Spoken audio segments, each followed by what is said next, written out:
ভক্তমণ্ডলীর শ্রীচরণে কোটি কোটি কোটি প্রণিপাত। এত শ্রোতা দেখে নয়,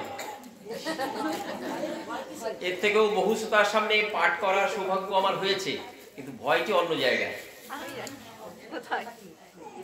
কর্মকারের দোকানে অনেক লোহা থাকে, সেসব দেখে ভয় লাগে না, কিন্তু হাতে যদি কারো ধারালো অস্ত্র থাকে সেটি দিকে ভয় লাগে। আজকে নবম দিবস বোধ হয়, সোম মঙ্গল বুধ বৃহস্পতি শুক্র শনি রবি,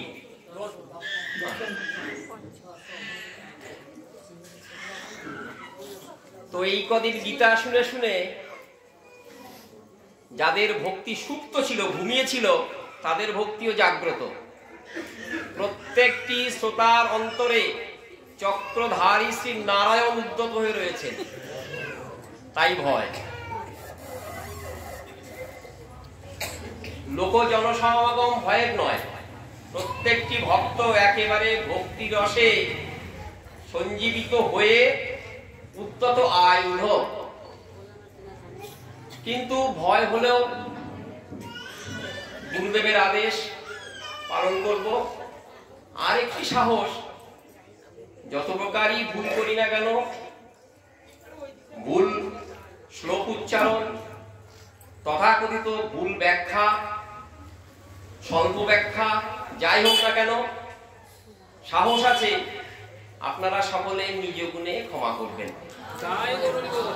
দশম অধ্যায় আজ আস্বাদিত হলো। কে বলে সংসারে দুঃখ আছে? যে বলে সে দুঃখের স্পর্শই পায়নি। দুঃখ পায়নি, হ্যাঁ, দুঃখ পেলে দুঃখের কথা বলতেই পারে না। কিন্তু আমাদের গীতা আস্বাদনে অনুভাবনা, এই সমবেত জনসমাগম দেখে, ভক্তবৃন্দ দেখে মনে হয় সংসারে আনন্দই আনন্দ। আনন্দময় রে বড় আনন্দময়, নন্দের মন্দিরে আজ শ্যাম চাঁদের উদয়। ভক্তগণ গান জন্মাষ্টমীর দিনে, কিন্তু আমার তো মনে হয় সবসময় গাইতে ইচ্ছা করে সন্ন্যাস মিশ্রি কাটোয়া।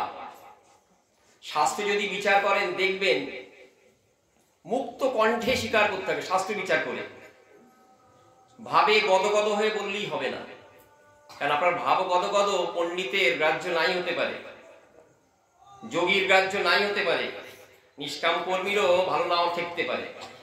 কিন্তু শাস্ত্র যদি সামনে আসে তাহলে কিন্তু আর ভয় নাই। বিচারে, শাস্ত্র বিচারে সত্য সত্যই সন্ন্যাসভূমি কাটোয়া শ্রীধাম। কেন গো? না, কোন একটি স্থানের মূল্য বিচার হয় কিসে? অমুক জায়গায় এই বিদ্যাভ্যাস পড়াশোনা ভালো হয়, আমি ছেলেকে সেখানে পাঠাবো। অমুক জায়গায় ব্যবসাপাতি ভালো হয়, আমি ওখানে আমার ব্যবসা শুরু করব। এই তো বিচার। যেখানে সাধন ভজন সহজে হয়, যেখানে শাস্ত্রকথিত বস্তু লাভ সহজে হয়, সেই স্থানটি মহামহিম হবে না কেন?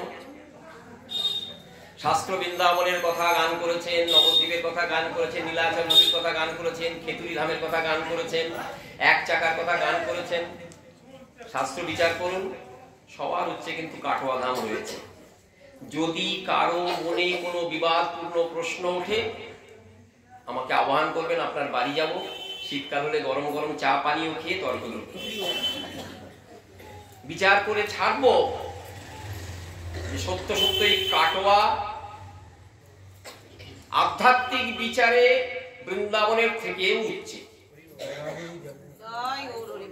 যদি বলেন পারবে বিচার করতে, পারবো বলেই, গুরুদেবের আশীর্বাদে পারবো বলেই বলছি।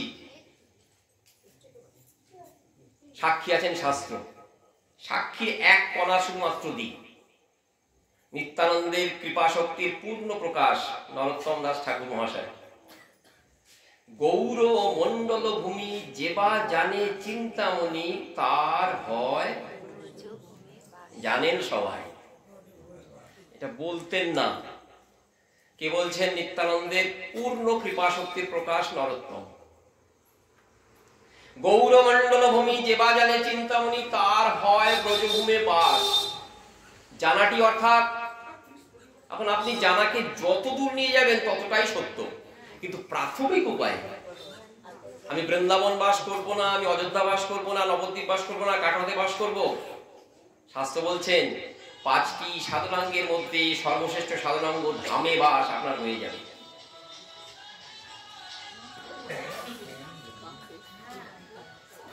এবং অন্যান্য বিচারে সন্ন্যাস মূরতি গৌরহরি হাত তুলে রয়েছেন, সেই মূরতির যে প্রকাশ শাস্ত্রের বিচারে সাক্ষী ছয় গোস্বামী তারা বলছেন বিপ্রলম্ব ভাবের পূর্ণ প্রকাশ। এ কথা যারা নিত্যদিন ভাগবত শোনেন তারা জানেন, তাদের কাছে কি জল ভাত বা মুড়ি জল ভাত তারা জানেন। যারা নতুন শুনছেন তাদের মনে হবে কি আলোচনা, এখানে সেটি আলোচনা করার বিষয় নয়। এখানে আমরা আলোচনা করব ভগবানের ঐশ্বর্য মূরতি, উগ্র ভাবে ভগবানের ঐশ্বর্য মূরতি। শাস্ত্রে যখন ভগবানের কথা বলেন তখন তার সঙ্গে ঐশ্বর্য আর মাধুর্য, করুণা একসাথেই থাকেন।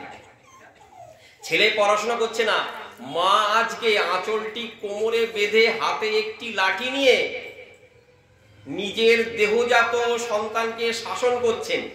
কি বলে বলুন তো, মেরেই ফেলবো তোকে, এই মুখের কথা মাত্র। কিন্তু মায়ের শাসনটিকে তো অবহেলা করতে পারবেন না, সন্তানকে শাসন করছে, শাসনটির প্রয়োজন রয়েছে। শ্রীগীতার প্রথম থেকে শেষ অধ্যায় অবধি ভগবানের এই শাসন বাণী এবং পরিপূর্ণ আদর দান। শ্রীগীতা আগেও আস্বাদন হয়েছে, দেখবেন সেখানে বলছেন তুমি আমার তাতো, তুমি আমার সখা, তার বলছেন তুমি আমার পরম প্রিয়জন, তোমাকেই গোপন কথা বলতে হয়। কবি বলেছেন গোপন কথাটি রহিবে না গোপনে, কিন্তু সবাইকে গোপন কথা বলি না, বলি গোপন কথা, অন্তরের কথা, হৃদয়ের কথা, আন্তরিক কথা, সেটি কিন্তু সবাইকে বলি না। কাকে বলি? মরমী জন, যে আমার কাছের তাকে বলি। অর্জুন শ্রী গোবিন্দের মরমী জন। বাবা জানিয়েছেন নরনারায়ণ ঋষি, হ্যাঁ শ্রীমদ ভাগবত বলছে নরনারায়ণ ঋষি, নরনারায়ণ ঋষি রূপে তারা বর্তমান।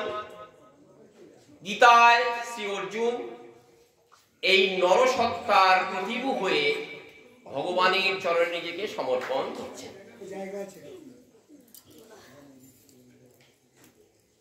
নবম অধ্যায় অবধি যে কথাগুলি আস্বাদন হয়েছে সেখানে ভগবানের পূর্ণ উগ্ররূপের কথা আমরা পাইনি।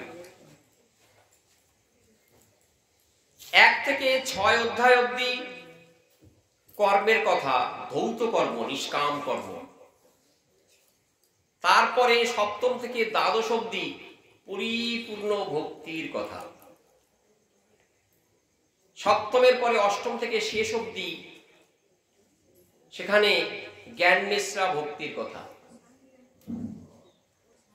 এই যে বাক্সটি, সেখান থেকে গোবিন্দের ঐশ্বর্য এবং অনুভবী ভক্তের কাছে মাধুর্যটি প্রকটিত হয়। আমাকে আদেশ করা হয়েছে কিঞ্চিত 11 অধ্যায় আর 12 অধ্যায়, একাদশ এবং দ্বাদশ অধ্যায় কিঞ্চিত আলোচনা করতে, কিন্তু প্রত্যেকটি অধ্যায়ের সাথে আরেকটি অধ্যায়ের যোগ রয়েছে, সংযুক্ত। শ্রী ভগবান রথে গীতা কথা বলেছেন, সবাই জানেন। কি বলেছেন সেটিও সবার জানা, কিন্তু বিচার করতে বসলে, মাহাত্ম্য কথা আস্বাদন করতে বসলে কিঞ্চিত অনুধাবন শক্তির প্রয়োজন হয়, বুদ্ধিটাকে সেই মুখী করতে হয়। দশমের শেষে ভগবান যে কথাগুলি বলেছেন সে কথাই আমরা এখানে করছি। ভগবান বললেন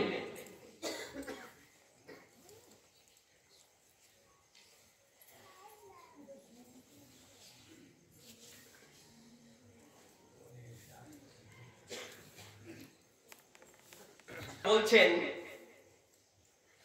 অহং সর্বস্ব প্রভব মত সর্বং প্রবর্ততে ইতি বতবা ভজন্তে মাং বুধভব সমন্বিতা মচ্চিত্তা মদ্গত প্রাণা বোধয়ন্ত পরস্পরম কথয়ন্তশ্চ মাং নিত্যং তুষ্যন্তি চ রমন্তি চ। সাধুসঙ্গ সাধুসঙ্গ সর্বশাস্ত্রে কয়, লবমাত্র সাধুসঙ্গে সর্বসিদ্ধি হয়। ব্যাখ্যা কথা বলছেন, যা চাইবে তাই পাবে। সাধুসঙ্গের এত মাহাত্ম্য, এত তার শক্তি। শ্রী গোবিন্দ বলছেন, অর্জুন, আমার বিভূতির কথা, আমার শক্তির প্রকাশের কথা আর কত বলবো? যেখানেই দেখবে শ্রেষ্ঠ বস্তুর প্রকাশ। কেউ ভালো গান গাইছে, আমার কৃপা। কেউ ভালো দান করছে, আমার কৃপা। কেউ ভালো শক্তি প্রদর্শন করছে, আমার কৃপা। যেখানেই দেখবে শ্রেষ্ঠ বস্তুর প্রকাশ, বলবানের বল, বুদ্ধিমানের বুদ্ধি, সব আমি। অর্জুন, এই কথা কখন বুঝতে পারবে? অহং সর্বস্ব প্রভো মত সর্বং প্রবর্ততে। আমা হতেই এটি প্রবর্তিত আসে। আমি কেন্দ্রবিন্দু, আমি কেন্দ্রাতিক, মূল এবং ছড়িয়ে। সূর্য স্বরূপ। সূর্য এক জায়গায় থাকে, অন্ধকার জগৎকে আলোকিত করে, তার বিশ্রাম নাই, সর্বকাল সে শুধু আলো দান করে যায়, তদ্র।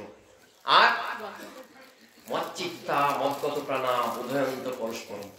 চিত্তটি আমায় দিয়েছে, প্রাণটি আমায় দিয়েছে, একে অন্যকে জানা কথা অজানা কথা বোঝায়। কথয়ন্তস্য মাং নিত্যং তুষ্যন্তি চ রমন্তি চ। আনন্দ দান করে।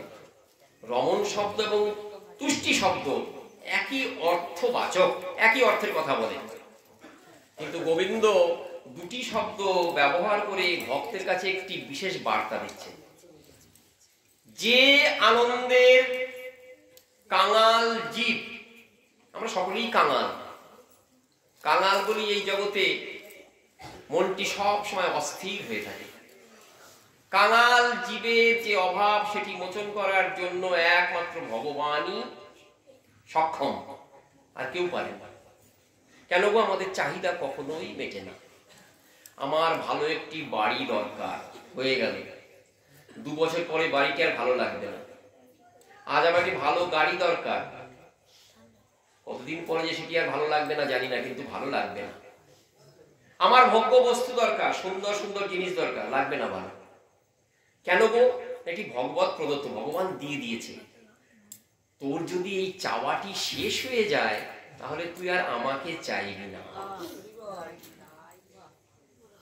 অতুল প্রসাদ, মরমী কবি, বাঙালি কবি, তিনি একটি গান গিয়েছেন। তিনি বলছেন, চোখে আমার ঠুলি পরিয়ে দিয়েছে, আঘাত করে বলো তুমি আমার হাত ধরো। প্রভু গো, হে শ্রী হরি, সম্বোধন করছেন, হে শ্রী হরি, তোমাকে ধরি শপথি নাই, হার মেনেছি এ জগতে তোমারও খেলা। এবার দিয়ে খুলি চোখের ঠুলি, দেখাও স্বরূপ হে দয়া। চোখে ঠুলি পরানো আছে, এটা যে বুঝতে পারবে সেই গোবিন্দ কৃপা প্রাপ্ত। আমার চোখে রং লেগেছে, এটা যদি বুঝতে পারি, তাহলে আমি রং সারানোর চেষ্টা করব। কে চিকিৎসায় যাবে, কে চিকিৎসা করতে চিকিৎসকের কাছে যাবে? যে বুঝতে পারবে রোগ হয়েছে। আমরা কিন্তু রোগকে স্বীকার করি না, বিশেষ করে আধ্যাত্মিক রোগ। আমার যে শাস্ত্রপথে চলা প্রয়োজন, এটি স্বীকারই করি না। যখন জীব এই পথে চলবে, তখন তার কিন্তু বোধ হবে প্রয়োজন আছে, প্রয়োজন আছে। বলছে এই যে তুষ্টি, সেটি আমা হতেই আসে। কোথায় আসবে? পরস্পর যখন আমার কথা তোমরা আলোচনা করবে। ফুলের সৌরভ আছে, রজনীগন্ধা ফুল, গন্ধরাজ ফুল, গাঁদা ফুল ইত্যাদি, তাদের সৌরভ আছে, কিন্তু যিনি মালা গাঁথেন তিনি কিন্তু বিশেষ রূপে সৌরভটি পান। নাড়তে নাড়তে গন্ধটি বেরোয়।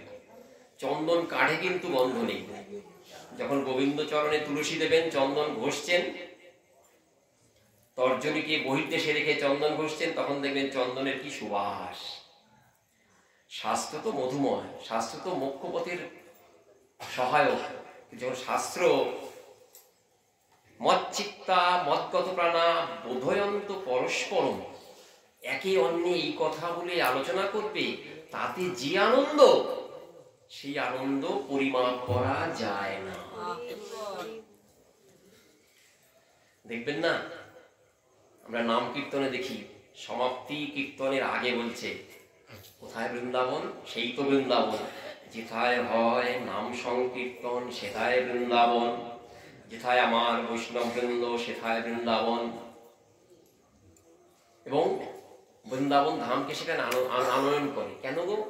আনন্দ ভূমি বৃন্দাবন চলে আসে ভক্তের চিত্তে, ভেতর বাহির সব আনন্দময় হয়ে যায়, দুঃখের অবশিষ্ট কিছুই থাকে না। শ্লোকটি আস্বাদন করলাম, পূর্ণমিদম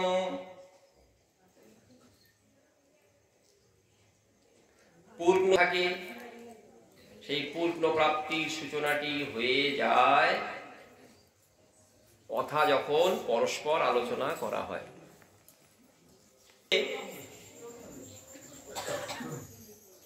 কথা আনন্দের কথা বলতে গিয়ে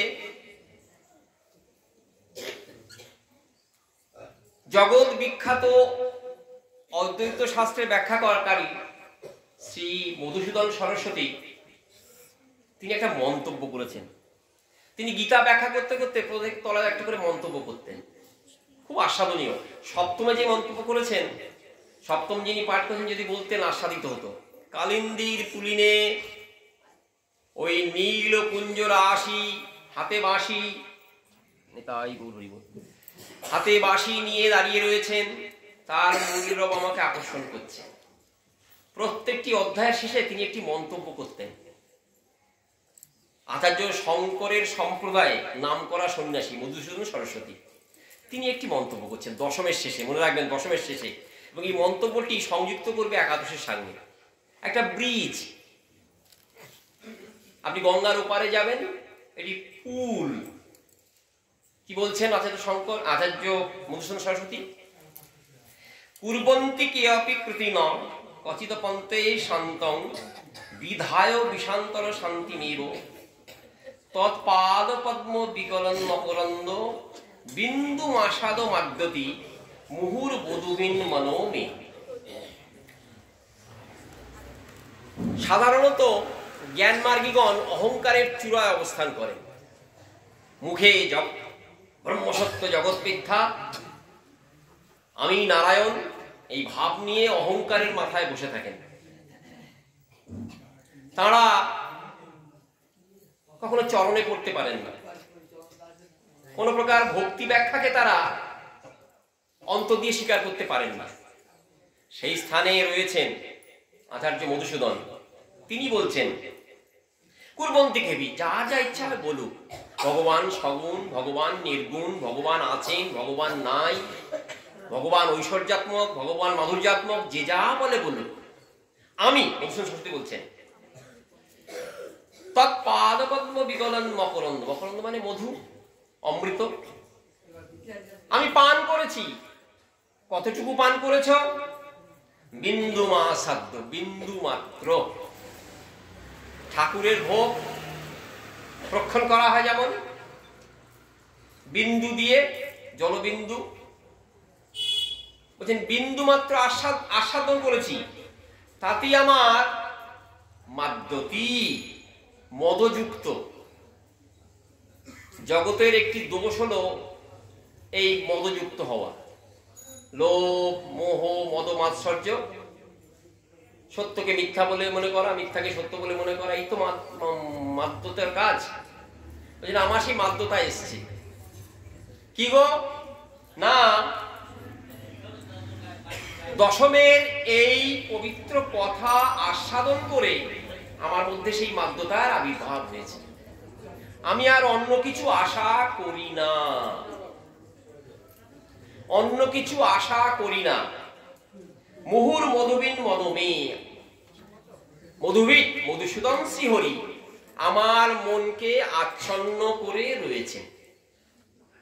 একটি তার অন্তরের কথা বলার জন্য, দ্বিতীয় কথাটি আমার ভাগে আসার জন্য। কি?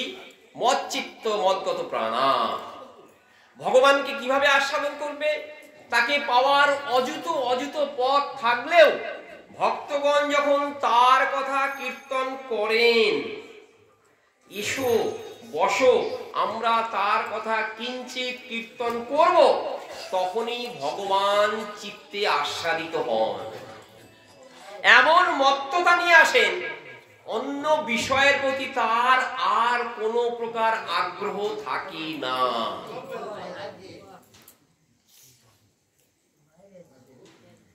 জগৎ সংসারে সবকে ভুলিয়ে দেওয়ার শক্তি কারো নাই।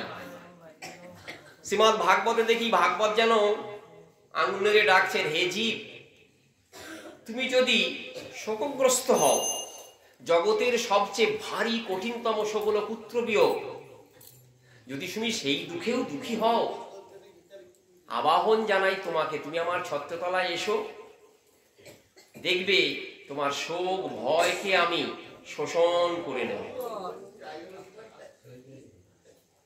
দশমে ভগবান এই আশ্বাস বাণী দিচ্ছেন, অর্জুন, তোমাকে শুধু আমার ভয়রূপ মূর্তিটা দেখাবো না, আমি ধীরে ধীরে তোমাকে যে স্থানে নিয়ে যাব, সেখানে তোমার সব দ্বন্দ্বের অবসান হবে, যেটি আমাদের সব সময় ব্যতিব্যস্ত করে। শ্রী গুরুদেব কৃপা করে মন্ত্রদান করে বললেন, এইভাবে তাকে অর্চনা করবে। সাক্ষাৎ ব্রজেন্দ্র নন্দন ইথে নাহি আন, তাকে প্রতিমা বলে ভাববে না, মন্ত্রকে সাক্ষাৎ ভগবানের বিগ্রহ বলে জানবে, বৈষ্ণবকে সাক্ষাৎ তার কৃপা মূর্তি বলে জানবে, ধামের কৃপা শক্তির কথা স্বীকার করবে। সব জানার পরেও মনে কিন্তু দ্বন্দ্ব হয়। শ্রী গুরুদেব যে কথাটি বলেছেন, সে কথা তো চিত্তকে স্পর্শ করছে না। যে কথাটি কৃপা করে জানিয়েছেন, সেটি তো আমার অন্তরে উদ্ভাসিত হচ্ছে না, মনে তো সায় দিচ্ছে না। মনে যদি সায় না দেয়, তাহলে কিভাবে অগ্রসর হব? আমি তো মুখে উচ্চারণ করি, মৃত্যুর লোক থেকে অমৃতময় লোকে আমায় নিয়ে চলো, অন্ধকারের জগৎ থেকে আমাকে সে আলোর লোকে নিয়ে চলো, অসত্যের স্থান থেকে আমাকে সত্যের স্থানে নিয়ে যাও, কিন্তু আমার অন্তর তো সায় দেয় না, দ্বন্দ্বে পড়েছি। তখন উপায়টি কি? শাস্ত্র বলছেন, দেখো, হয়তো কোনো কালের কোনো প্রকার দুষ্কৃতি অপরাধ সেটি তোমাকে বাধা দান করছে, মা ভই, কোনো প্রকার ভয় নাই। যখনই তোমার মনে দ্বন্দ্ব এসেছে, তার সমাধানটিও রয়েছে, আজ হোক বা বর্ষ পরে। কিভাবে হবে? সাধু সমাজে চলে যাও, সাধুগণ বসে রয়েছেন, সাধুগণ তারা বসে রয়েছেন কি? অযাচিত কৃপা দান করবেন। শ্রী গোবিন্দের কৃপা অন্তরে ধারণ করেছেন। কোন কৃপা? অযাচিত সমুচ্ছলিত কৃপা। শাস্ত্র বলছেন, ঢেউ খেলছে, বড় বড় ঢেউ, ঢেউ খেলার একটি ইঙ্গিত, না চাইলেও স্নান করিয়ে দেবে। পুরীধামে যারা গেছেন তারা দেখবেন, না না আজ আর স্নান করবো না, বিকেল বেলায় এসছি, সমুদ্রের জলটা যদি একটু স্পর্শ করি, গেছেন দেখবেন এমন একটা ঢেউ দিল, নোনা জলে দেহ মন প্রাণ সব ভিজিয়ে দিল। তাই সাধু সমাজে যাবেন, ভাবছেন কোনো প্রকার প্রশ্ন করব না, কোনো কিছু জিজ্ঞাসা করব না, দেখবেন আপনার প্রশ্নটি সেখানে আলোচিত হচ্ছে। ভগবান বললেন, বোধয়ন্ত পরস্পরম, একে অন্যকে বুঝিয়ে দেয়। যেটি ভারী হয়ে অন্তরকে অন্ধকারাচ্ছন্ন করে দিয়েছে, পথ খুঁজে পাচ্ছি না, প্রভু তুমি ঐশ্বর্যময় মূর্তিতে অবস্থান করো না, মাধুর্যময় মূর্তি, তুমি ব্যক্ত না অব্যক্ত, তুমি সেই যুগে ছিলে, তুমি কি এই যুগে থাকো প্রভু? তোমার কথা চিন্তা করলে কি পাওয়া যায়? তুমি কি কল্পতরু? নানান প্রকার দ্বন্দ্ব এসে সম্মুখে আসে, ভক্ত সঙ্গে বসলে সেটি তৎক্ষণাৎ দূরে চলে যায়। দশমে বলছেন, যেখানেই আমার এই প্রকার বিভূতি, আমার শক্তির বিচ্ছুরণ দেখবে, বলে সেখানেই আমি রয়েছি। জগৎ বৈজ্ঞানিক জ্ঞানে অনেক এগিয়ে গেছে, মারণ অস্ত্র সব আবিষ্কার হয়েছে, সব মারণ অস্ত্র আবিষ্কার হয়েছে। এমন একটি সুইচ টিপবে, তাতে সভ্যতা ধ্বংস হয়ে যাবে। দ্বিতীয় বিশ্বযুদ্ধের সময় আমরা দেখেছি, তো ওই যুদ্ধের যে ভয়ানক বম, তার যে আবিষ্কর্তা, তার সঙ্গে গীতার একটি সম্পর্ক ছিল। ওপেনহাইমার তার নাম, জন্মে জার্মান, পরবর্তীকালে আমেরিকায় এসে বাস করতেন, আবিষ্কার করলেন, সবাই জানেন, জাপানের হিরোশিমা নাগাসাকিতে লোকধ্বংসকারী সেই বম ফেলা হলো, যুদ্ধ শেষ হলো।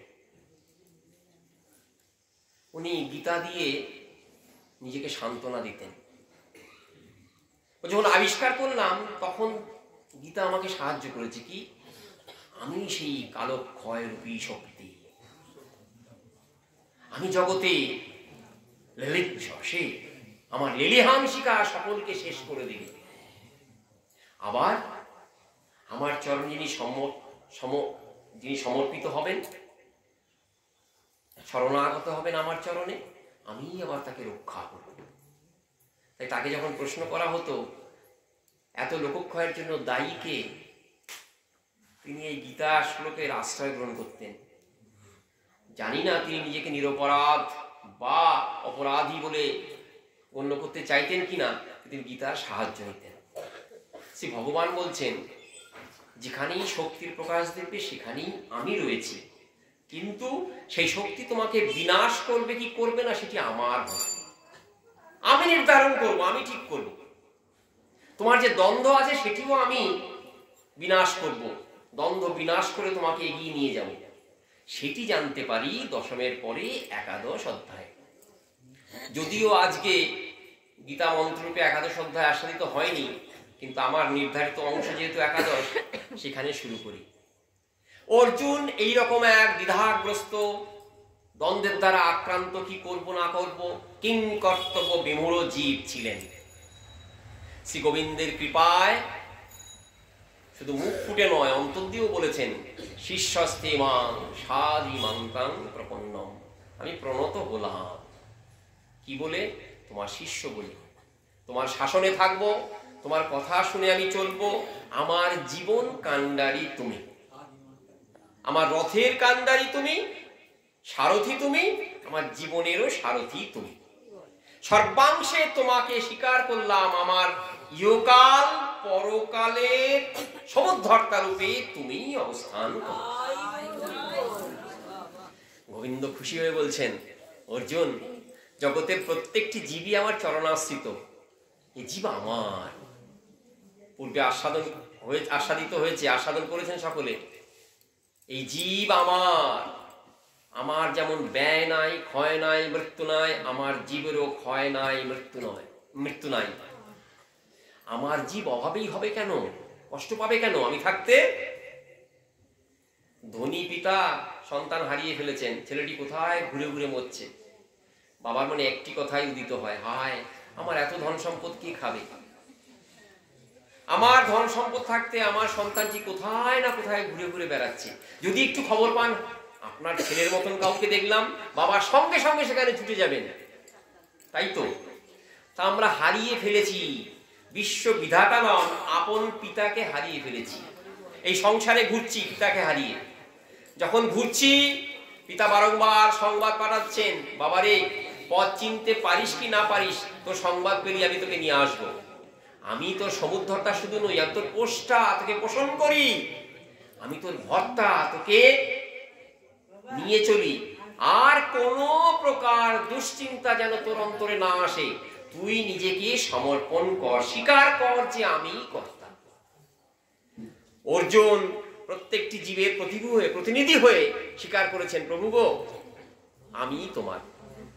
আমরা দেখি অর্জুন এক এমন সত্তা যার দ্বন্দ্ব নাই, সব দ্বন্দ্বের অবসান হয়েছে, সব দ্বন্দ্বের অবসান হয়েছে। দ্বন্দ্ব অর্থাৎ দুই দুই ভাব। যে জন আমার সঙ্গে সঙ্গে থাকেন, এই অধ্যায় বলে একাদশী বলবেন, হে প্রভু তোমার সঙ্গে থেকেছি, আহার বিহার উপহাস ইত্যাদি নানান ভাবে দিন অতিবাহিত করেছি, আমার অপরাধ ক্ষমা করো। দশমের যে বিশ্বরূপ, নবমের যে পরস্পরের কথোপকথন, সব একটি বিশেষ রূপে প্রতিভাত হয় একাদশে। দ্বন্দ্ব সব অবসান হয়ে যায়। যদিও ভগবানের ঐশ্বর্যের 16 আনা প্রকাশ একাদশ স্কন্ধে, কিন্তু মাধুর্যের ছটাও সেখানে রয়ে গেছে। মা যখন, আগেই বলেছি উপমাটি, মা যখন কোমরে আঁচলটি বেঁধে হাতে লাঠি নিয়ে আপন সন্তানকে শাসন করছেন, মা কিন্তু কখনো স্নেহশূন্য হন না।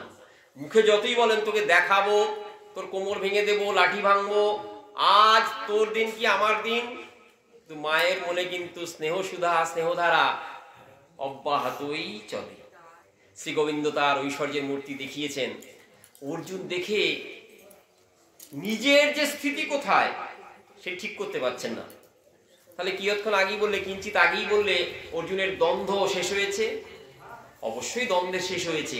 যে দ্বন্দ্বের শেষ হলে আধ্যাত্মিক পথে চলা যায়, অর্জুনের সেটি নাশ হয়েছে। আমরাও সকলে কামনা করি আমাদের যেন দ্বন্দ্ব আক্রমণ না করে।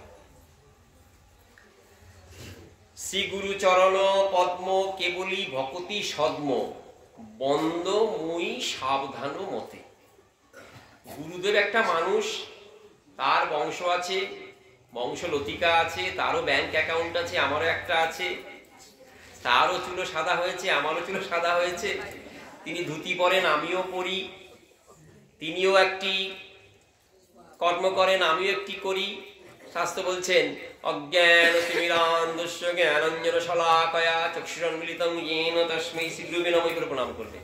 প্রণামটি করি বটে, কিন্তু সন্দেহ হয়। অর্জুন বলছেন এই সন্দেহ অতিক্রম করেছেন, এই সন্দেহ আর অর্জুনের মনে নাই। তুমি আমার গুরু, তুমি আমার ত্রাতা, তুমি আমার ধাতা, আমার ইহকাল পরকালের জীবন কাণ্ডারী তুমি, এই বিশ্বাসে স্থিত হয়েছেন। এর অর্থ এই নয় যে অর্জুনের জানাটি শেষ হয়ে গেছে। না না না, নিজেকেও জানবেন, আপন ঈশ্বর শ্রীহরিকেও জানবেন।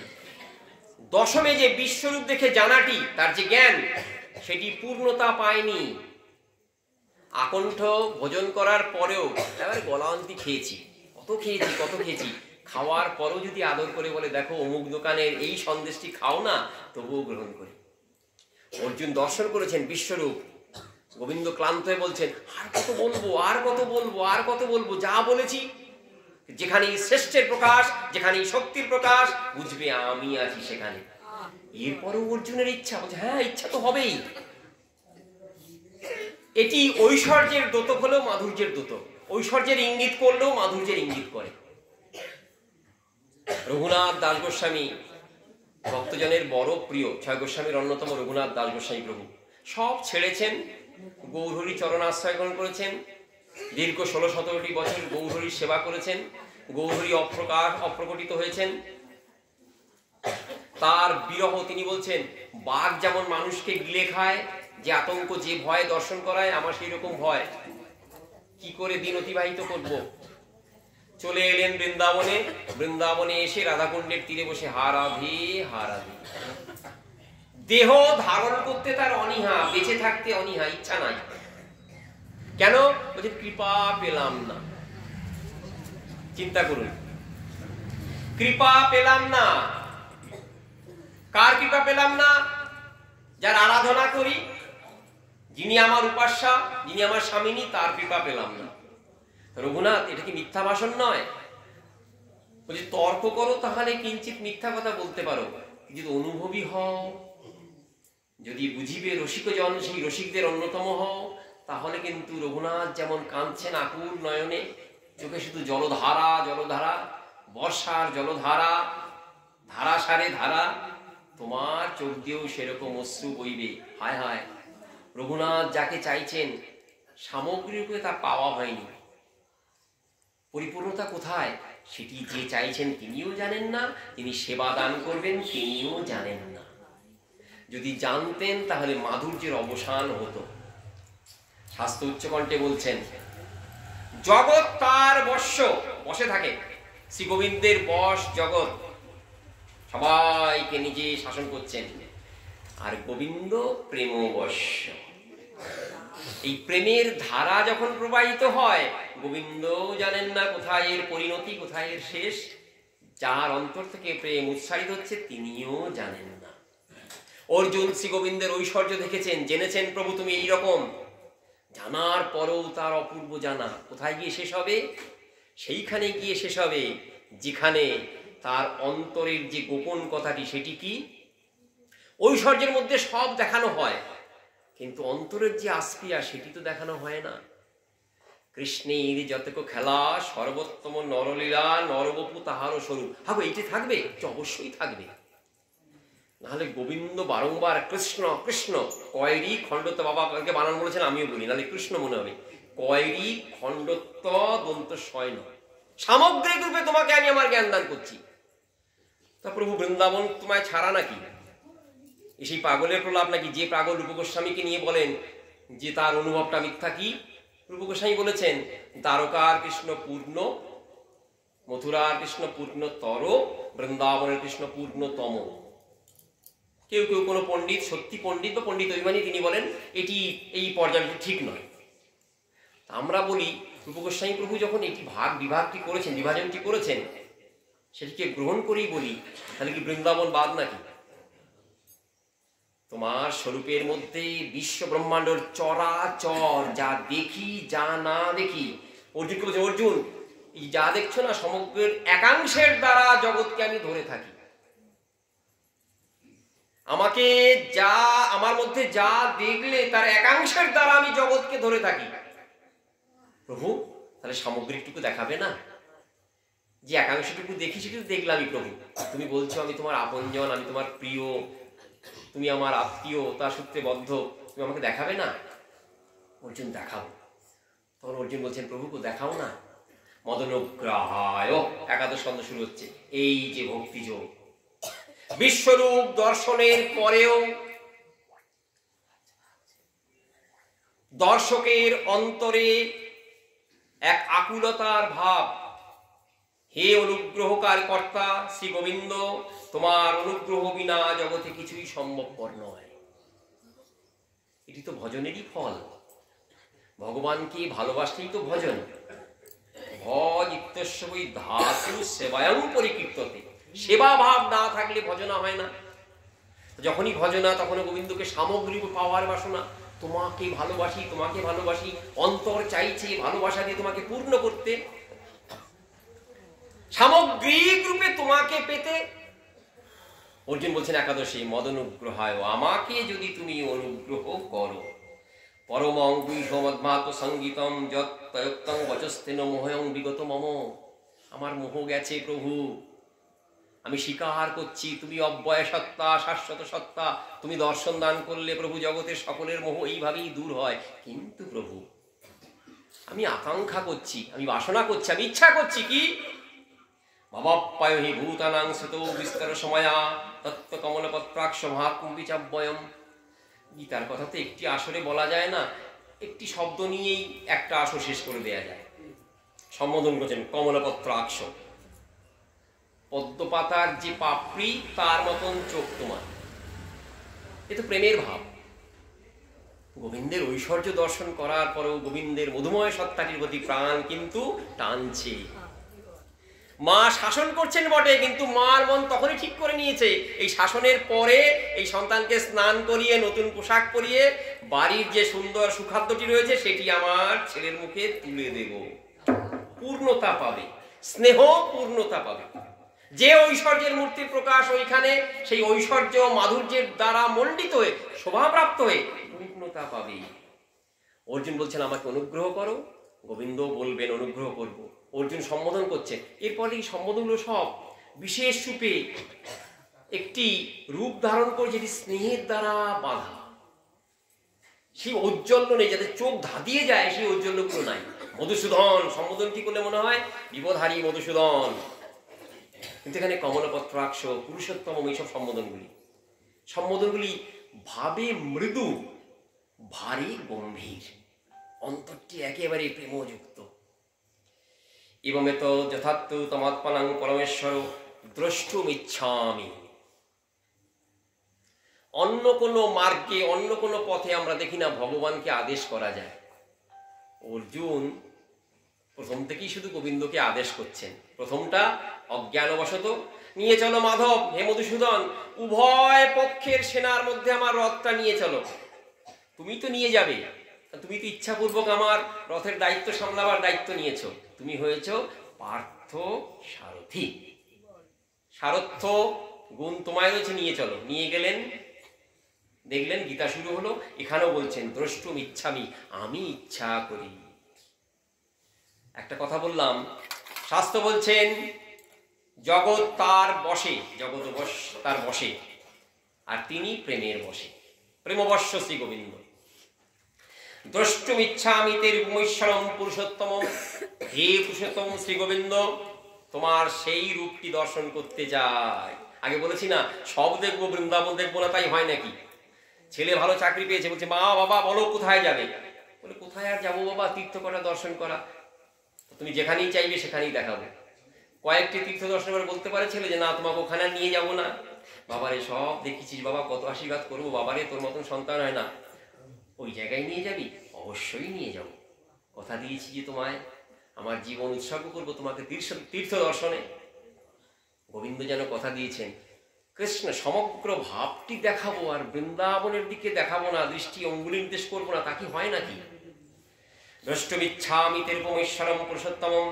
মন্যসে যদি, আবার তার মধ্যে অনুরাগের ভাব, বিনয়ের ভাব, তুমি যদি মনে করো হে গোবিন্দ তোমার সেবাটি কি করব? রাধা মাধবের সেবা আসছে, আকুল নয়নে ভক্তগণ গাইবেন, তোমার সেবা কি করবো গো? তোমার সেবা কেউ করতে পারে নাকি? কি মধুময় কথাটি। এই নগরীর দ্বারে দ্বারে ভিক্ষা করে এনেছি আমার প্রভুর সেবায় লাগবে বলে। তোমার সেবা করার আকাঙ্ক্ষা আমার রয়েছে বটে, কিন্তু আমি দীন, আমি হীন, আমি তোমার চরণে সমর্পিত আত্মা, কৃপা করে আমার সেবা গ্রহণ করো। পণ্যসিজিতচ্ছক্রম ময়া দৃষ্টমিতি প্রভু যোগেশ্বর ততমে ত্বং দর্শয়াত্মনমব্যয়ম। যদি তুমি ভাবো যে আমি দর্শন করার যোগ্য, আমার যোগ্যতা হয়েছে, তাহলেই তুমি আমাকে তোমার ওই গোপন রূপটি দর্শন করাও, যে রূপটি দেখলে মনের আকাঙ্ক্ষা পরিপূর্ণতা লাভ করে।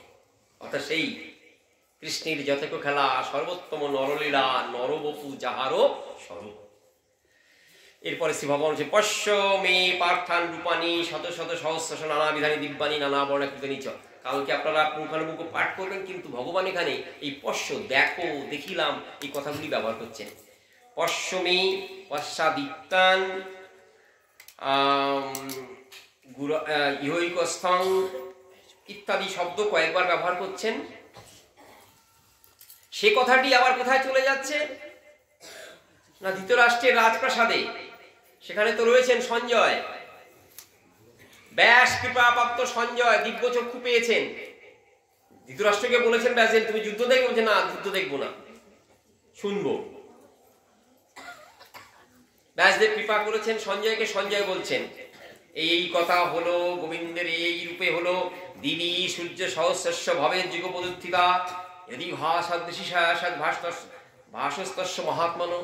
হাজার হাজার সূর্য উঠলে যেমন দীপ্তি হয়, চোখ ঝলসে যায়, তাকে গ্রহণ করা যায় না, সেইভাবে স্বর্গে অবস্থিত দেবগণ স্বর্গ আর মর্তের যে ব্যবধান সেখানে নিজেকে প্রকাশ করলেন, দিবি সূর্য সহস্র।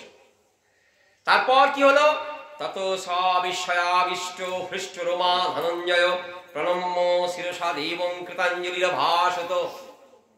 পূর্ণ ভক্তির প্রকাশ, মাথাটি নত হয়েছে, হাতটি জড়ো হয়েছে, চিত্ত গোবিন্দগত হয়েছেন। তত সবিস্ময়াবিষ্ট অষ্টসাত্ত্বিক ভাব দেখা দিয়েছে। অতি দুর্লভতম আকাঙ্ক্ষা আজ অর্জুনের শ্রীঅঙ্গে সেটি প্রকটিত হয়েছে।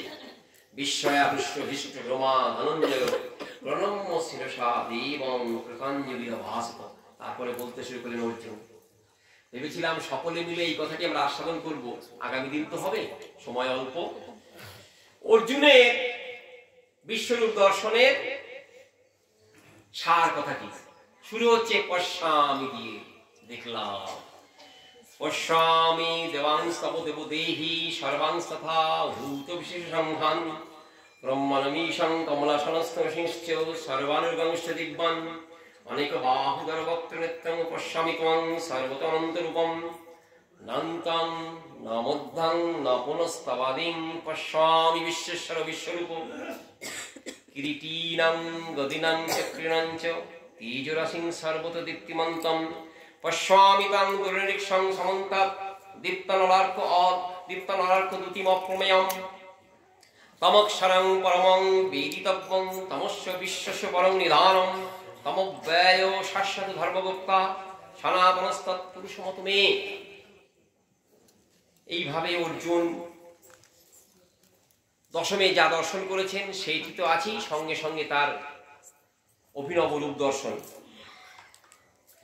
যথা নদীনাং বহবম্ব বেগা সমুদ্র বিবাহুখা দ্রবন্তি তথা তবাবি নরলোক বীরা বিশান্তি বক্তান্ন বিবিজলন্তি যথা প্রদীপ্তং জলনং পতঙ্গা বিশন্তি নাশায় সমৃদ্ধ বেগা তথৈব নাশায় বিশন্তি লোকাস্তবাবি বক্তানি সমৃদ্ধ বেগা হৃৎপাশে প্রসমান সমন্তার লোকান সমগ্রাং বদনৈর জলধি তেজ ভীরা পুচ্চ জগৎ সমগ্রং ভাষস্তবগ্রা প্রথমন্তি বিষ্ণু।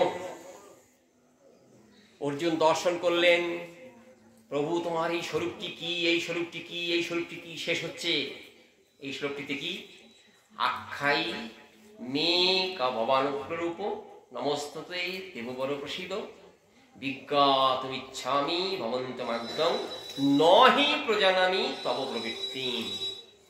আগে বলেছিলাম অর্জুনের সব দ্বন্দ্ব শেষ হয়ে গেছে, এখন দেখছি দ্বন্দ্ব শেষ হয়নি। এখন যদি কেউ বলেন যে ওই প্রাথমিক দ্বন্দ্ব আর এখনকার দ্বন্দ্ব এক, তা কিন্তু নয়। জেনেছেন তিনি বিশ্বেশ্বর, জেনেছেন তিনি জগদীশ্বর, জেনেছেন তিনি জগন্নাথ, জানার পরও জানার ইচ্ছা বলবান বলবতী হয়েছে। নদীর খরস্রোতা নদীর বেগের মতন দিয়ে চলেছে জীবকুল। প্রভু গো, জলমান তোমার মুখ, জগতের সব বস্তু সেখানে প্রবেশ করছে, আমি দেখতে পাচ্ছি প্রভু। এরপরে বলতো আখ্যাই ভগবান উগ্র রূপ নমস্তে দেববর প্রসিদ, প্রসন্ন হও, প্রসন্ন হও, বলো তুমি কে। অর্জুন তুমি জানো না কৃষ্ণানন্দন পার্থ, অর্জুন তুমি জানো না তোমার সারথী দেবকী নন্দন শ্রীকৃষ্ণ, অর্জুন তুমি জানো না যুদ্ধের হর্তা কর্তা বিধাতা, অর্জুন তুমি জানো না জগদীশ্বর তিনি, জগতের সব কর্ম তার হাতে, সব ফল তার হাতে, সব শ্রেষ্ঠ বস্তুর প্রকাশ তার হাতে। ভগবান বলছেন কালস্মি লোকক্ষয়কৃত প্রবৃত্ত লোকান সমাহর্তমিহ প্রবৃত্ত। এবার নিজের স্বরূপটিকে ব্যক্ত করছেন। এইখানেই জীবের পরম লাভ। আমরা যারা তার কথা শুনছি, কার কথা? শ্রীগীতার কথা। গীতা গঙ্গায় স্নান করছি, গীতা গঙ্গায় স্নান করছি। গঙ্গা স্নান কি হয়? ভেতরবার সব পবিত্র করে দেয়। আমরা গীতা গঙ্গায় স্নান করছি। স্নান করার যে ফল সেটি কেন অশ্রিত থেকে যাবে? সেটি তো পাবো। কি? সব দ্বন্দ্বের নাশ হবে, সব মোহের নাশ হবে। বছর বছর গীতা জয়ন্তী কেন করি না? এইভাবে ধাপে ধাপে সোপান থেকে সোপান শ্রেণীতে উন্নত হই। আগের বার যেটুকু ছিল পরের বার সেটুকু বাড়বে। শ্রী গোবিন্দ বলছেন এই জগতে যে কাল রূপে আমি অবস্থান করি, আমার বই দ্বিতীয় কোনো তত্ত্ব নাই। এখানে দেখি যত প্রকার প্রশ্ন সব এখানে কিন্তু সমাধান পায়। ভগবান আছেন কি না আছেন? ভগবান শুধু ঐশ্বর্যাত্মক, নাকি ভগবান মাধুর্যমণ্ডিত? ভগবান অন্তর্যামী, নাকি তিনি ব্যক্ত হন? মনের নানান প্রকার অন্ধকারাচ্ছন্ন প্রশ্ন সব সুষ্ঠুরূপে সমাধিত হয় এখানে।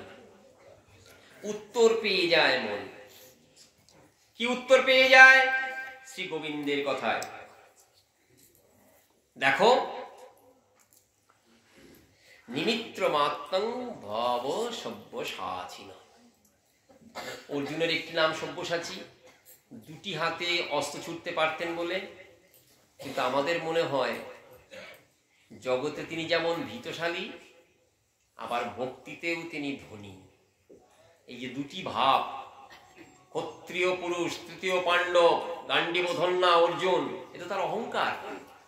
আবার সঙ্গে সঙ্গে গোবিন্দ চরণে সমাগত জন, একান্তরূপে গোবিন্দ চরণ প্রাপ্ত জন, এই দুটি ভাব তার সঙ্গে রয়েছে।